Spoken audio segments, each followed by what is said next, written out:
నా పేరు రాజ్ కుమార్ అండి. మేము ఇక్కడ తాడేపల్లిగూడెం వాస్తవ్యమే. మేము ఇక్కడే ఎన్నో సంవత్సరాలు బట్టి ఉంటున్నాం. ఈరోజు ఈ యొక్క ఫిబ్రవరి నెలలో ఖచ్చితంగా ఈ సభ జనసేన టీడీపీ కలిసిన ఈ సభని గ్రాండ్ సక్సెస్ చేయాలని మేమైతే ఇక్కడికి వచ్చామండి. బొలిశెట్టి శ్రీనివాసరావు గారు కానివ్వండి, లేకపోతే వలవల బాబ్జీ గారు కానివ్వండి, గొర్రెల శ్రీధర్ గారు కానివ్వండి, వీళ్ళందరూ కూడా మా నాయకులుగా ముందుండి ఈ సభకి ఎన్ని ఆటంకాలు కల్పించిన ప్రభుత్వం, బస్సులు ఇవ్వకపోయినా, ఏది సౌకర్యాలను ఇవ్వకపోయినా కానీ కార్యకర్తలుగా జనసేన లేదా టీడీపీ సభ్యులుగా మేమైతే మాత్రం ఈ యొక్క సభని ఏ విధంగానైనా గ్రాండ్ సక్సెస్ చేయాలని, దీని ద్వారా ఒక ప్రభుత్వానికి ఒక మెలుకు వచ్చేలాగా ఈ సభ ద్వారా మేము చేయాలని మేము ఆశపడుతున్నామండి. సభ అనేది 3 గంటలకు స్టార్ట్ అవుతుంది.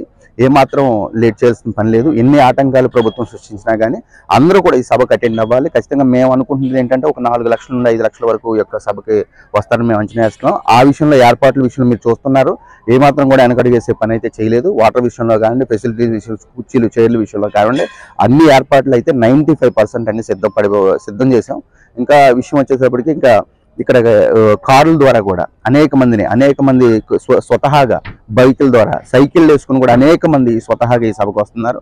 ఖచ్చితంగా ఈ యొక్క పార్టీ ఈ సభ ద్వారా ప్రభుత్వానికి ఒక మెలుకు వచ్చే రీతిగా ఖచ్చితంగా ఈ 2024వ సంవత్సరంలో ఈ యొక్క మా జనసేన టీడీపీ పార్టీలని అధికారంలో తీసుకొచ్చే ప్రయత్నం అయితే మేము చేస్తాం.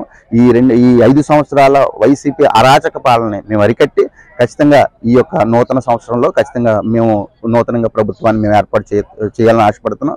ఇంకో విషయం ఏంటంటే అభివృద్ధి ద్వారా సంక్షేమ ఫలాలని ప్రజలకు అందించే ఏర్పాట్లు అయితే మా పార్టీ నాయకులు తీసుకుంటారు.